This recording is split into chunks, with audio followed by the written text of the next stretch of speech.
Transcription number 167, speed 100 words per minute. Start. The next item of expenditure which has attracted my notice is the expenditure on pensions. As much as 100 crores of rupees have been allotted for payment of pensions and other relief. May I once more point out to the Finance Ministry the hardship which people who have commuted their pension are suffering from. Some of the people who have commuted their pension have had the misfortune to live up to 70 to 80 years and have paid their commuted portion twice, and still this government exacts these payments from these commuted pensioners.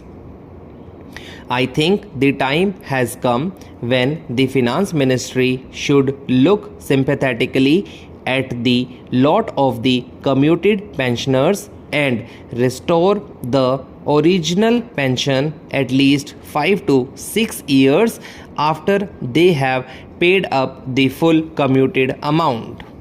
Then I come to that white elephant in our government, namely the Planning Commission, which costs us rupees 10 crores. On a former occasion, when I made the remark that our Planning Commission is the costliest in the world, the Minister of State for Finance said that the French Planning Commission was at large, if not larger, and it was as costly as our Planning Commission. I challenged him to produce the figures. He said he had not the figures. I made some personal inquiries of the French embassy in Delhi, and they tell me that there is no special staff for the French Planning Commission, that the staff that try to implement the suggestions of the French Planning Commission are distributed over several ordinary ministries, so that no special cost is incurred on the staff of the Planning Commission.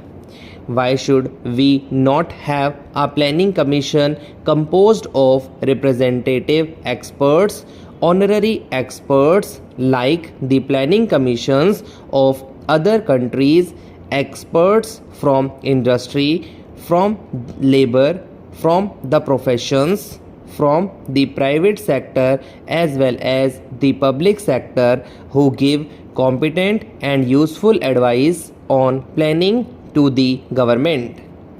As at present constituted, the Planning Commission is composed of people who are pledged to one social philosophy, namely the socialist philosophy, because the Planning Commission and the government plan not for prosperity but for socialism.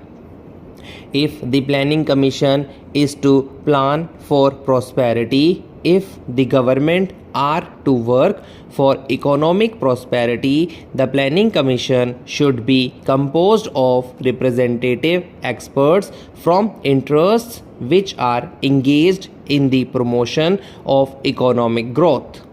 Very often we find in the reports of ministries the phrase that the Planning Commission has allotted so much money to this department or to that ministry. Who or what is the Planning Commission to allot sums of money? It is the government departments that should allot. It is the ministry, the cabinet, that should allot sums of money to this or that department. That shows that the Planning Commission has become another department of government. If it has become another department of government, then why should it not be brought into the general system of government, in the administration, made a regular department of government so that it may be made responsible to this house. Now it is a body with power but without responsibility. It is time, therefore, that the government made up its mind to make an honest woman out of the planning commission. Then another ministry which attracts criticism is the Ministry of Housing, which is also charged with the solution of the housing problem in this country. In order to solve the immense house problem of this country indicated by the calculations of the Planning Commission itself, in order to place the housing position of India on a satisfactory footing, as many as 50 million rural houses have to be reconstructed. How can rupees 46 crores go towards the reconstruction of even a small proportion of this large number? I made a suggestion to the consultative committee of the Ministry of Housing that the government should consider the question of drafting and introducing into Parliament a housing law imposing housing obligations upon all employers, governmental or private, from the center down to the villages. I was told of certain practical difficulties which stood in the way. One difficulty pointed out by the ministry was that investment on industrial development would be considerably reduced if so much money was spent on housing. But has the government considered that housing itself is an investment, an economic investment? Satisfactory housing would promote the health and strength of the workers, and the competitive capacity of the workers would be increased if decent housing conditions were provided. Another objection raised to the drafting and introduction of a housing law by the ministry was that it should increase the cost of production, and therefore in a competitive world market, we would not be able to sell our steel goods. This was exactly the excuse raised during the British days that if the wages of the workers were increased, we could not compete in the world market. Therefore, the wages of the workers had to suffer all along. Sir, I rise to move that the situation arising out of devaluation of the rupee in terms of the dollar be taken into consideration. The subject of this motion is admittedly one of grave importance to the country, and I am aware that as Minister of Finance there is a special responsibility which rests upon me in this matter.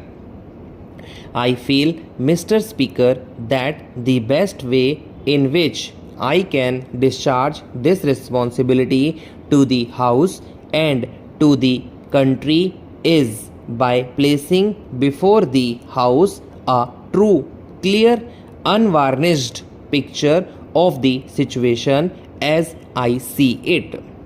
First of all, I would like to acquaint the House with the circumstances which led step by step to the situation with which we are now faced.